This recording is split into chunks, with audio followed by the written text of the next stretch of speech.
the world on fire. Follow Equestria, review it now.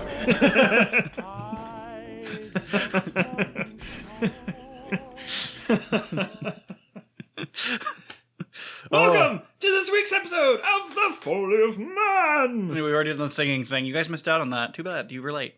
Yeah, we had some pretty good harmony. I'm your co-host, Robert, along with your other co-host, Chris. And this is an interesting show. Yes, it's a very interesting show. We're glad you're here. Yeah, you're a Brony, I'm not, and we're reading the fan fiction by kkat called Fallout Equestria. Seeing what works, what doesn't, and if it holds up. And like you might expect, it combines the universe of Fallout with My Little Pony. They would have never understood it. In this week's episode, we are covering chapter 37.5 and 37.6. So we are These are breaks that were set up by the audiobook creator Crazed Ramblings, not Raised Rambling. Raised Rambling. Along with kkat, the author, to actually make sure the breakpoints fit.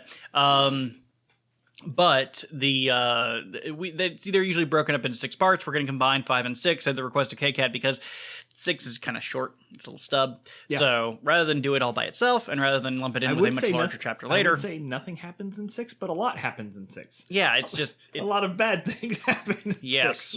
All right, well, we don't want this to be an hour and a half long episode, so we're going to jump right on into things where we picked up off from the end of part 4, which finished with Pinkie Pie. So in part 5, we're talking about Rainbow Dash. Yes, we start out going to the towards the Ministry of Image, which is a large, feminine-looking building. She described that if the Ministry of Magic was the king on the chessboard, this was the queen. Interesting. Yeah. It's a good way of describing it. Yep. So we first run in, and of course the second that they leave to run into the Ministry of Image, they see, oh, there's no alicorns about. Clearly we got... Nope. It's a trap. It's a massive trap. Ton of proximity frag mines. But not the same kind of trap as a ladyboy, we should clarify. Yes. You can't actually say that anymore. Trap is a pejorative. Oh, for all of our... So we can't call them traps. For all of our... Or trannies. For all of our trap listeners, I apologize. On behalf of all hetero cisgendered men. Yes. We acknowledge your trapness. And you're attracted. No. Okay, so... Slow brow. We don't need that on this. So the alicorns trap them in with all of the frag mines so they can't escape. Yep.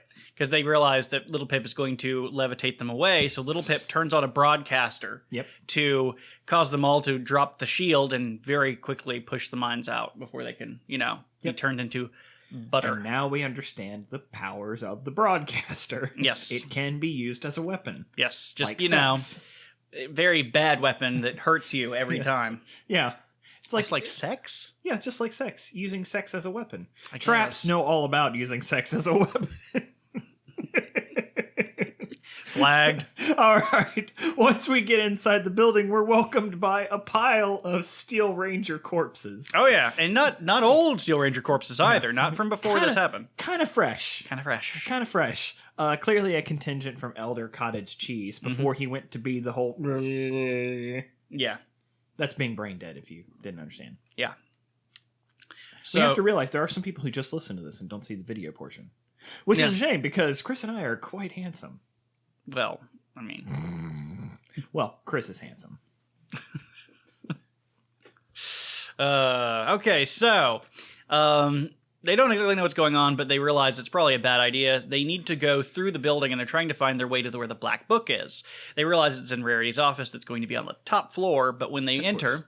They see an elevator, and they're like, let's take the elevator. And inside the elevator is a unicorn with its head popped open. Like, it's just popped, and there's blood smatter everywhere. And you can hear the kind of faint humming of a broadcaster. So they're like, let's not take the elevator. Let's, in fact, take anything else. Because that would actually be... that's a really good death trap. Is that the end result of a broadcaster, that it just makes your head explode? Yes. Like in... Scanners. Scanners, thank you. I almost said Invasion of the Body Snatchers, but absolutely not that. No, it'd be Scanners. Pod people. Oh, that was a terrible movie, by the way. There are a lot of bad movies from that time period. I mean, there was Attack of the Killer Tomatoes. Yeah, but that was also kind of like an on-the-nose Wasn't there thing. also like Insane Clowns from Outer Space or Killer Clowns from Outer Space? There was the chicken one where like the chicken came alive at a KFC and started butchering people. Yep. There was also Thanksgiving. That's a modern-day film of where a pack of genetically modified turkeys savage people. Mm. But anyway, so we're moving on. Moving on. Apparently, something in this building doesn't just kill you, it consumes your soul. Yeah, well, looking through one of the audio logs, they see on a computer blood smattering that's painted out. They eat your soul with no corpses in sight. Literally Your nothing. eternal soul. They also talk about something rather interesting, how the Paris sprites were actually genetically modified to eat the words off of pages. And so I guess the next logical conclusion is eat the thoughts out of people's minds, and finally eat every single part of their soul. Mm-hmm. Which must be where they came from. Yeah. So we basically figure out how to get rid of the pink fog. Somewhat, yeah. Sort of. What's generating the pink fog Yeah. is a big old dragon, Spike's mom. And so when Calamity is jammed under the Ministry of Magic, he has to overhear this constant droning on. I will say, for the longest time, he just keeps coming up with these answers. And while you're listening, you're like, how the hell does he know this? How does Calamity have a solution? He's not the brains of the operation, but it's because he was nearly driven insane by an insane alicorn with MPD. Yeah. Just phasing between personalities, arguing with herself. Yeah, and he had that all night. He had that throughout the night. So he was about to lose it. He was like, no more. But apparently, the alicorns have fashioned a special spell. Right? Yep, a transmogrification spell. I'm sure there's some better name for it. Polymorph would probably be what kkat would go with, D&D reference. Yeah. Which actually happens in this. There's a D&D reference that happens later on, and we'll point it out There's when a lot it of happens. D&D references in the My Little Pony world, but also these stories. Yeah, a very clear one. I'm just waiting for a beholder to show up. Yeah. So it transforms the dragon into a field mouse. So it just little puffs of pink fog. Yeah. That would be adorable and terrifying at the same time. Absolutely, just both. It'd be adorable until it got near you, and then you'd start dying. Yeah. So they do. They do actually go up to the office, but before that, they actually do come in contact with the necro sprites. They come out of the walls. Literally come out of the walls. The goddess damned walls. Thank you. Oh, pardon me. That's what I wrote down on here on the notes. The goddess is dead, Chris. Your god is dead. Okay. So they do up to Rarity's office, and they also find a battle dress. Mm-hmm. A very, very special battle dress that she had designed. That she had designed for herself. It was supposed to be the first of many dresses that she designed specifically for each of the Ministry Mares. To protect them against any kind of direct attack. So there are portions of the dress that are armored, but it's basically stab resistant. Yeah. It's just, Kevlar. Yeah. That's effectively what it is. But it's gorgeous. Yeah. It's not just protective, it's probably beautiful. Rarity's greatest work next to the Enclave armor. Yeah. Prolific, I would say. Prolific work. Yeah. So Her they give it opus. they give Her it to magnum opus. Sorry, that doesn't work. Yeah. And of course I had to put "and one book to bind them" when Pip finds the black book. Mm-hmm. Because, of course, the monologue she gives out is just one of... It's like, power. Yeah, it's like the one... Me, being the one-trick pony who only ever knows telekinesis, can learn anything. Thank God when she opens it up, she can't read any of it. But she does open it up at a really inopportune time. Well, yeah. Yeah. So they decided to split apart because that worked for them so well in Philadelphia. Calamity wanted to go in, and Pip said, listen, I have a... stealth buck. I'm the only one who can use it because I'm the only one that has a pip buck. Well, Velvet could, but no. No. Yeah. Well, how could Velvet use it? Because it plugs into the pip buck. She doesn't still have a pip buck. Oh, that's right. I just forgot about that. Yeah, I thought she put it back. She gave up her pit buck to leave the vault.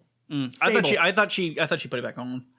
Because Maybe I don't think so. That's part of the story that's completely gone back to me. Here, we're going to take about a 30-minute break to go back over and see where we can find it in the story.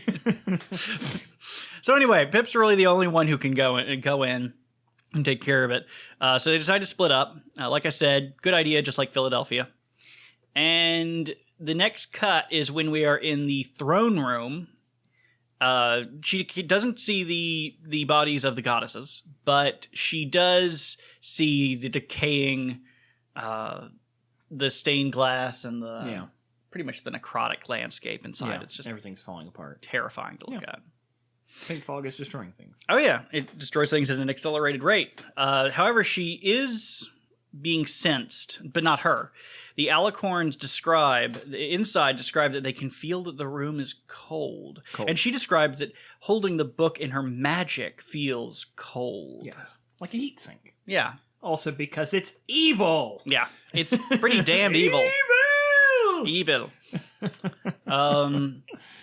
I was actually gonna. I don't know if I should save this or not. It's not related to the story, but in the show, more recently, long after this book was made, there's an episode in which Rarity, wanting to make the world a more beautiful place, finds a black book in a forbidden part of a library, which actually compels her to do great magics. I'm not kidding, and everybody's like, okay, you're just stealing plot lines from this story now. This is the only thing. It's like we said before, and they totally can. And they totally What's can. to stop them? It's their intellectual property. The only thing that really bugs me is that they don't actually turn this into a full-length feature film. You know what I think we should start?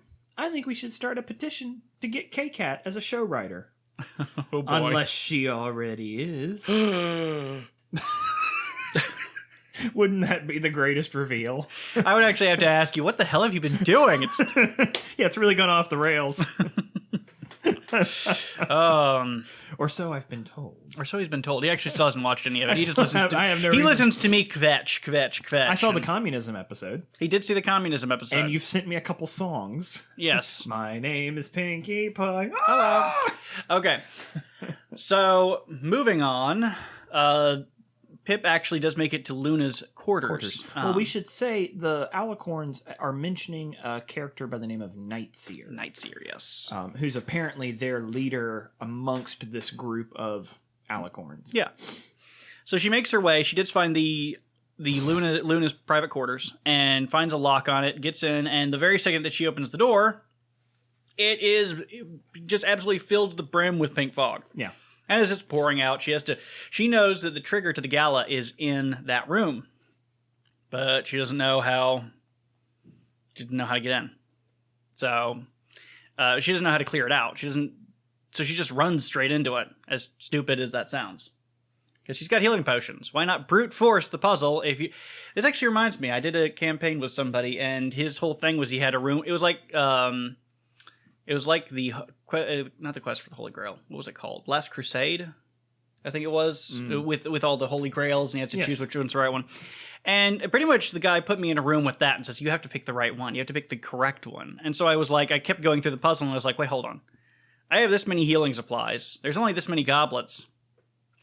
Yeah, so I just drank the first one, healed, drank the second one, healed, drank the third one, healed, and just did that until I succeeded. And he's just sitting there with his hands in his head in his hands like, I did not intend for this to what have I done?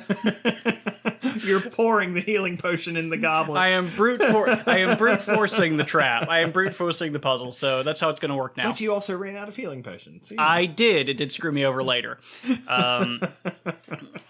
So, before she can actually find it, she is happened upon by Nightseer, who is described as a minty green alicorn. So she's a green alicorn, and she is draped in the bones of another alicorn of some kind. Which Pips goes like, wait. I recognize that horn. I know that, and she starts getting flashbacks to the memories, and recognizes that it's actually Luna's skeleton, and she is wearing Luna's corpse. She's wearing specifically her skull around her throat. Her skull around the throat, and and her rib cage, like parts of her. And wing bones. Literally, she's draped in her bones. Yeah, it's terrifying and awful. And yeah. And she also knows blood magic. Right, so her first attack, so in a Pokemon battle, her first attack is to whip out a blade and cut herself. By the way, the most emo thing you can do. Oh, yeah. But we've already seen the blood You magic. can't hurt me as much as I can hurt myself. Crawling in my skin. Yeah. My little pony. Friend. Yeah. So Pip just pretty much just like goes into a blood rage because she realizes that that's an absolute abomination of faith. We should also say Pip gets her ass handed to her. Oh yeah. However, the book is Nightseer can see Pip. Yeah, even through the stealth buck. Even through the stealth buck. But Pip uses the book as a shield, but still gets cut up really bad with the blood knives. And then Nightseer takes the book from Pip. Mm-hmm. And in that moment, now Pip thinks or says that when she goes to pick up the book, for a flash of a second, her shield drops. But even Pip says it quicker than she could do anything. Yeah. Nothing that she could do about it. But it enrages Pip so much that she finally says, fuck that. Hold on. Nightseer opens the black book and then manifests these eldritch knives. Yeah. These eldritch daggers. Mm-hmm. So again, that kind of Lovecraftian nature of dark energy, dark elder gods, that kind of thing. Yeah. And she's preparing the final attack, the final stab with these knives to kill Pip. And then Pip just stabs her to death with Luna's horn. She literally picks up the skull and shoves it right through her head. Yeah. Which I never thought... That's pretty fucking metal to actually pierce bone with other bone. Yeah. With the goddess's horn. Yeah. But it's interesting. I guess, have we come across being able to manipulate something within a shield before? Yeah. Yeah, if I remember right, little Pip was partially inside of one of the Alicorn's shields and managed to, technically from her partially being outside, manipulate grenades that were in her saddlebag inside. I don't know, but there's no reason not to. I think it's interesting. It's one of those things. I mean, now obviously it was a good plant by kkat to mention the horn and the skull directly underneath the neck. It's like this is going to be important. Yeah, yeah. So it was good. It was very satisfying. Oh yeah, that sequence was very good. So she does, during all this, a fire started somewhere, and the fire alarm system, or the fire prevention system in the castle is the sky, the roof, the ceiling, turns from a daylight kind of looking mural to a fully clouded style mural and starts raining inside, actual rain, which is a weird style of magic that's not really pointed out, I think, in the rest of the story, and not really mentioned in the show at all. But it is something that seems possible, feasible, especially to several millennials. Buildings that can self-heal. Why can't you have a building that manifests water? I know, but it's like it literally is clouds. It washes away the clouds and then enables Pip to start the gala. Yep, which is very clearly a reference to Dead Money, because they have to start the gala to get into the Sierra Madre. Interestingly, you always keep going back to Dead Money with me. I've told you, I've played through that once. We were about to start it again on the live stream. But interestingly, it was not actually by kkat that that it's called the gala in the book, because it's actually referenced to the season 1 finale. Well, pretty much in the entirety of season 1 builds up to the Grand Galloping Gala. Yeah. And so it was a natural bridge between the two. Does Pinkie Pie actually get to plan the gala in the show? No. Gotcha. This is a Canterlot thing. But the first season's very good at handling how the characters interact with it. They all go in having these high hopes and dreams, and pretty much they get there, and it's like it does not happen. None of their hopes and dreams work out the way they thought. It's great moral. Great moral. Also, there in Luna's room, Pip finds a complete set in a crystal case of the ministry mares. Yep, so all 6 figurines. Ends up Luna somehow collected them all. Way to go. Doesn't matter how many times Nintendo keeps releasing more Pokemon, Luna stays right on top of that shit. Yeah, well, I mean, she is a goddess. Yeah. Was a goddess. She uses Game Shark cheat codes. Okay. But we should also mention there was a crystal that was tied to the spell that was used against the dragon, and Pip knows that the spell was effective because the defect in the crystal, it was a glyph. A glyph. It disappears. The glyph glows and then it burns out, showing that the spell had in fact worked. And then from there we insta-snap over to the rest of the gang that is at the Ministry of Awesome. In a massive everything. I mean, it's a massive labyrinth of storage, large crates, boxes, and everything else. It's like that scene at the end of Raiders of the Lost Ark. Mm-hmm. Top men. We're just killing it with the Indiana Jones here tonight. I don't know. Indiana Jones. But there's no Shia LaBeouf in this episode. Thank God. So just do it, you know? Yeah. No, I don't think we need that level of racism. Anyways. So we should also comment that Velvet teases little Pip in her new dress. Yep. Like a lot. Yeah, Velvet does allude. Because I think she was also trying to get Calamity, but Calamity wasn't paying enough attention, and so she's like, what if I do this? And does the that one pose. If you know what the pose is, you know exactly what it was, exactly what I'm talking about. If not, you won't get it. It's like that room and that dress. Yeah. So this is when kkat uses the term, actually has Little Pip say, "Our barded bard," which is, I don't understand how Little Pip would have ever come across the term bard in the context of the D&D reference, but very clearly an insert. And then, like a true bard, she has good healing qualities. Mm-hmm. And then the Ultra Sentinel rolls out. Because, of course, why would you have something so important without it being incredibly well defended? And defended by giant tank robots. That are covered in Rainbow Dash's colors. Of course. But it's still a tank robot. It's like, holy crap. How are we supposed to fight? Imagine going... Up to this point, the best robot we've seen is like an owl. Yeah. And then you come across this shit and it's like, fuck. Remove stripe. Ugh. So the Ultra Sentinel just fucks them all over. Just completely wipes the floor with them. Lots of rounds. One of the rounds hits Little Pip and like burns through one of her ribs. Yeah, it says it's completely gone. It's like, oh, Jesus. But Little Pip does manage to take the energy caster out by somehow managing, I'm guessing, to shoot the energy portion directly in as it got out, so it like hits the spell matrix inside and pretty much just combusts. Yeah. Then Calamity helps take the rest of them out. But to shut down the security system, they have to get past a shielded area that only Velvet can get past because she has the bloodline of Sweetie Belle. Sweetie Belle, yeah, Rarity's little sister. Yeah, so she's able to open that using that blood lineage. She does start asking a little bit of interesting questions as to how it recognizes lineage in terms of whether or not they have DNA or whether there's actually something ethereal within their bodies, within their forms, their physicalized forms, which relates them to that soul. Possibly Inherited shards of a soul, perchance. To dream. So. After getting in, Little Pip finds this box. This is the thing that was in the shielded area, the most important thing. And it's a box. The holiest of holies. Six memory orbs, each with an actual casted emblem inside of them. Very specially done.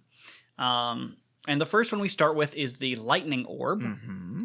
And that is Rainbow Dash's orb, in which she is talking to Luna about the single Pegasus And who else project. Is there? Applejack's sister, Apple Bloom. Yeah, yes. That's right. And they talk... there's a great description of kind of like the round table where they meet. Yep. With each one having their own position. And Apple Bloom doesn't want to sit in her sister's chair. Yes, a large table that has positions for all of the characters around it. Did they describe there being a map on the table?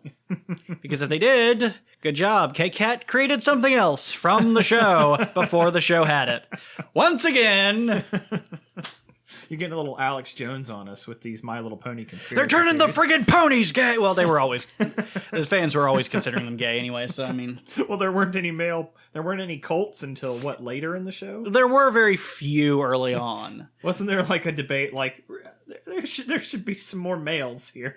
There were, and then people started realizing, oh wait, this is a farming town. Most of them are going to be out working the actual farms, while the women are pretty much in the That's incredibly townstead. sexist. Well, they're stronger. They're physically stronger. It's kind of the, Your lips to the goddess's ears. It is also a matriarchal society, so Anyways, they what would we be find an out- admin. What we find out in the lightning orb is that against all odds, Rainbow Dash's ministry has actually come up with one hell of an idea. It's a doozy. It is a doozy. Rainbow Dash, and it comes from a place of innocence. Mm-hmm. It comes from a place of controlling the weather for good things, Mm-hmm. so that it can automate so much of it. Yep, and remove the burden from the Pegasi, who at that point could take over and focus on war efforts. Correct. While they were, because think of the ponies as the custodians of their universe. Each one does something for the world, They have purpose. but they can automate it by creating machines, fantastical magics, to Just actually like do it. how the dirty Earth ponies pretend to get rid of winter. Oh boy. Oh boy. That's a good one. So anyway, we go over the Single Pegasus project and pretty much all the things therein. Yeah, but anyways, but Luna's first thought is, you mean we could strike them with lightning? You mean we could attack them with tornadoes? You mean we could cause tsunamis that wipe across the battlefield? I mean, yeah, I guess sort of, but I was more thinking about automating all these things for us. But the key is that there has to be a brain-dead gimp at the center of everything controlling the weather. Yeah, just pretty much just put them in and they go into a coma and just zonk out. And Rainbow Dash assumes that it would obviously be a Pegasus pony of some kind. Because she's not a racial supremacist at all. No, but Luna says, could any pony do it? Yeah, could any pony? It's interesting here. I do want to break this down a little bit. This is another portion where we see Rainbow Dash being very self-interested before the bombs drop. Because remember, after the bombs drop, she suddenly changes completely and realizes her friends are down there. Everyone she's ever known's down there. She has to protect the surface. So she gives up this concept of racial superiority of the Pegasi to help others, while all the other Pegasi still hold on to that racial superiority. But here is that beforehand where she is exhibiting these traits as well. You want to think about why Luna is so militant, why she's so angry, why she's so vindictive towards the zebras. And you have to remember, her sister was nearly killed in what was supposed to be a peace summit that was a trap by the zebras. So she holds a great deal of anger and wanting to just completely and totally crush them for it. Just remember, if you are an Earth pony, at least you're not a zebra. At least you're not a zebra. Better wipe than stripe. Definitely. So the Single Pegasus project. Yeah. Yeah, that's what those towers are for. Yeah. So they realize, okay, guys, we got to get out of here. We are the situation with the tanks just completely obliterated them. So And then kaboom. It seems the alicorn that was trapped down with all of that hydrogen succeeded. Kaboom! Kaboom! And so all of Ministry Row is essentially exploding. Mm-hmm. In a big bad way. Thank goodness they had sent Calamity to go collect the Sky Car. Because along with the explosions, it has been lifting up pink cloud, so the entire place is just flooding with pink cloud, so thick that you wouldn't be able to last but a minute. Yeah. And most of that minute would be unconscious. And as they're trying to escape, all these explosions and things occurring, they crash, land near Zebra Town. Yeah, they try to get out, and it's They kind of fall into the aqueduct. And Yeah. then because what happens is they're trying to get out, but then I think if I remember right, Calamity passes out, and so Little Pip has to hold the entire cart herself and then push it, but she's doing a piss poor job because she's just completely burned out. And they're sinking, and they hit the aqueduct, and the shock just stops her magic, and eventually the aqueduct pours out Calamity catches them from the sky, and they all land. Yeah. And little Pip is Exhausted. just completely gone. Her whole body is like done. Are they even able to tell if Velvet is breathing? Because the reason why a part of it all happens is Velvet is thrown from the sky cart. Can't remember. Yeah. But that's essentially where the chapter ends. Yep. We still get the Diamond Orb though. So with the Diamond Orb, this is Rarity's memory. Yes, and this is actually one of the more interesting and telling of the memory orbs we've seen so far. Yeah. It goes over that we've been leading up to some information regarding how soul jars work, and there's a few, because it's like you imbue something with a soul, but how does that work? I mean, because we never asked, where does the soul come from? And then you don't ask, like, oh, these figurines are neat. Why do I get imbued with power when I touch them? And this is something that, of course, the game never goes into. It doesn't explain why the bobbleheads give you shit. It's just a collectible that pops up with a thing, and you're like, that's neat. But kkat goes so far as to actually give rhyme and reason to these things by saying that Rarity cut her soul apart, used somebody else, used one of her assistant mages. Well, there were two minions. Yes, that they essentially talk about. I assume they're from the show. Snips and Snails. How can you tell that Lauren Faust worked on the Powerpuff Girls? Yeah. But Snips and Snails, those were the two. If you remember when we were talking about Trixie, they were the two that were so enthused with Trixie's magic that they went out into the Everfree Forest to grab an Ursa Major for her to fight. Gotcha. So they were talking. Those are her assistant, one of her top assistant mages, which is amazing because Snails is apparently as slow as you can imagine, but he's very dedicated to the point where he won't give up on anything. Like, he'll keep going until it's completed, even if it takes him years and years. He even says that I may be slow, but eventually I get it right. So it's interesting in that regard. So Rarity has her own soul shattered into 43 pieces. One for each of the Ministry Mare figurines. 42 statuettes. For 7 sets. That's one for each of the Ministry Mares and one whole set for Luna. And then the 43rd is a special signet of her own soul that she keeps for herself. Yeah. Which is interesting. And sad. And it had already been established because when she was speaking to Fluttershy, she mentions that she doesn't have much of her... No, she's not speaking to Fluttershy at that point. She's talking to the bunny. Yeah, Angel Bunny. And basically says, I don't have much of that left, in reference to her soul. Yep. So it finally pays off. Yeah. I thought this, and I actually thought this was actually rather weird. I don't exactly know how the Angel Bunny memory was ripped and put into the case and then put into the shielded area in the Ministry of Awesome. How that happened? Yeah, I don't know exactly. Wait a minute, didn't we already have that memory? That's a memory we had already seen. Yeah, but how does she stays in the Ministry of Peace? Yeah, those memories. Well, remember, she sends Angel Bunny to Twilight to take the memory from her. She tells the story to Angel Bunny and then warps Angel Bunny somewhere else for the memory to be extracted from Angel Bunny. Yeah, she's in. Yeah, it's kind of weird though because Canterlot's already falling. How the hell did they get the memory extracted and put into the box and then put in the Ministry of Awesome? I guess I'm having a hard time understanding. They just now got the box. No, not them. I mean, before. The box was sitting in the Ministry of Awesome, right? Right. The memory of Angel Bunny is in the box in the Ministry of Awesome. Those are the orbs that we've been going through. I don't think so. This is a memory orb that she reviewed earlier. Yeah.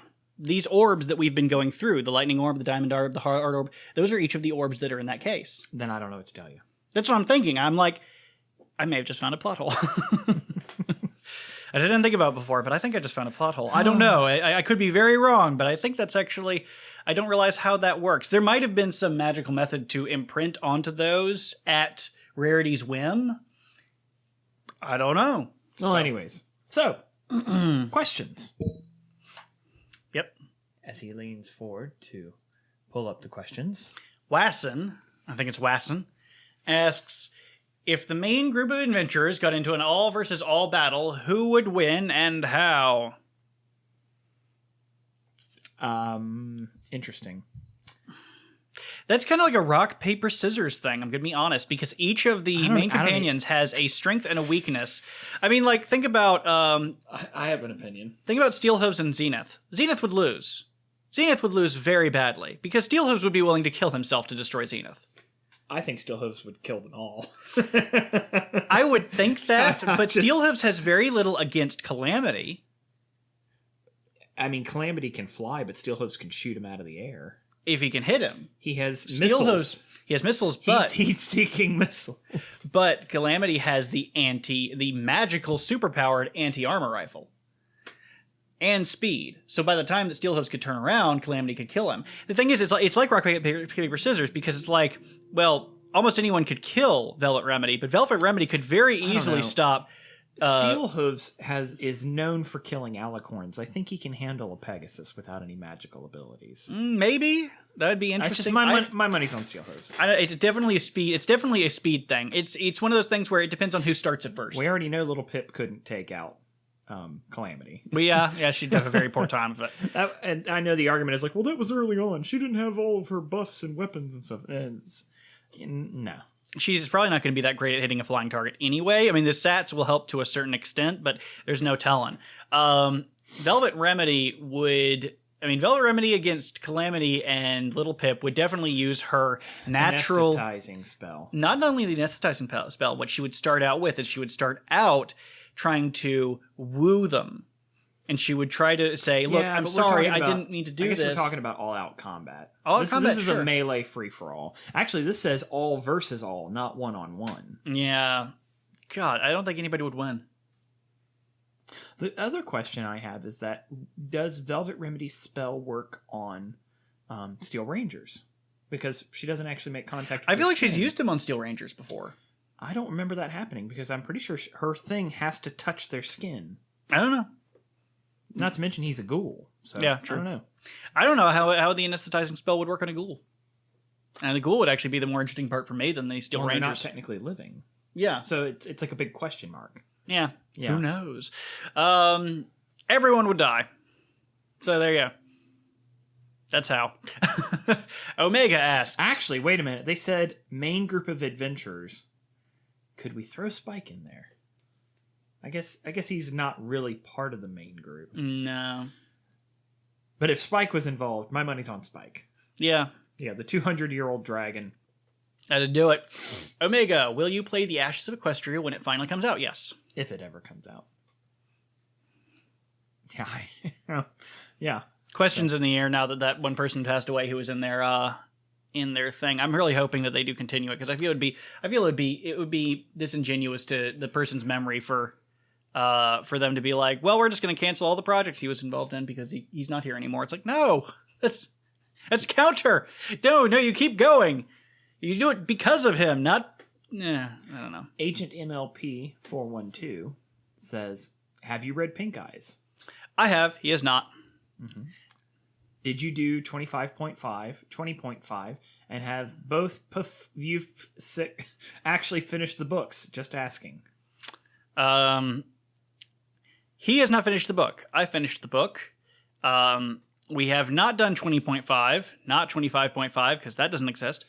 And that's sick was because, in authoring, when you quote somebody, you have to quote the inaccuracies and then say, this is actually how they wrote it, kind of thing. Yeah. Hey, KKat's online. And, those are the questions. So, if I remember right, Wasson and Agent MLP 412 were actually new watchers the last time around. Yeah, thanks for tuning in. Mm-hmm. Check out our other shows. Please. So, yeah. Now, there's something else written here. You might, I don't know exactly know what it says. Can you read it? Can you make that out? It's my favorite time of the show. Okay. It's my favorite time of the show. And what time is that? The Pony Pun of the Week! Okay. Now that that's out of her way, would you like to give us what the pun is? Yes, I would love to. The Pony Pun of the Week is Mariner. Mariner, also known as a seafaring pony or sailor. Mm-hmm. That's too much. That's good. Yep. That's a good one. Yes. It's natural. You don't even have to. You don't even have to mess with it. It's just a mariner. It's also kind of a cheat. So here's the little thing that I learned: horseradish is actually a false. Its origin is actually fake because the origin word for horseradish is actually sea radish. It's in French, which is mer. MER. Yes. So the British heard it and they were like, "Mer, that's a horse. Horseradish." So let it be known, pony puns happened a long time ago. So if you're a dragon and you're going to eat a pony, would you use a marinade? Oh. You may not want to use that joke again. I thought about it. Marinade. It's a drink made from mares. No. Female juices. Ooh. Yeah. Nasty. Spikes into it. Horse pussy. Okay. Okay. All right. You said it. There's nothing else. So you have struggled through another episode of The Foally of Man. If you enjoy watching us, check out our podcast on thefollyofman.libsyn.com, which you can download through the Google Play or iTunes music store. If you are listening to us, please check out the YouTube channel, youtube.com/Chrisco Brand Biscuits. You can find us on Facebook, facebook.com/Chrisco Industries. You can also email us at cbpbch@gmail.com. Again, that is cbpbch@gmail.com. This was fun. It was. This was good. We've come to the end of chapter 37. It's been a long road. It is a very long ministry walk. We're getting down to the last act. Yeah, we actually are because this is chapter 37, and we are going to be going into... There's 13 more chapters? Yeah, something like that. I mean... 51 total? What is it total? 47? Something like that. Okay. Oh, it doesn't matter. Yeah. Anyway, we're getting close to the end, so... Yeah, and I really hated having to listen to on YouTube the chapter 37 just because, again, ripe with comments and other videos and stuff, but I was really disciplined. I'd pull up the video, listen, wouldn't read anything else. It's an interesting thing to get into. I'll be back to just listening on my phone again. But thank you very much for tuning in. It has been an absolute pleasure. We appreciate you watching and commenting and liking. Please continue to ask your questions. Recommend other things you'd like us to do. Whatever you think would be funny or to watch us suffer through. We'd be, more likely to do it if you ask. Yeah. I mean, then again, they never asked for cupcakes. So, for myself, Robert. I'm Chris. And this was The Foally of Man. Was. Yeah. And probably will be again. I mean, at least in a week or 2 weeks. Certainly not a month. But... in before it's a month. Bye-bye! Oh. It's all over, but the crowd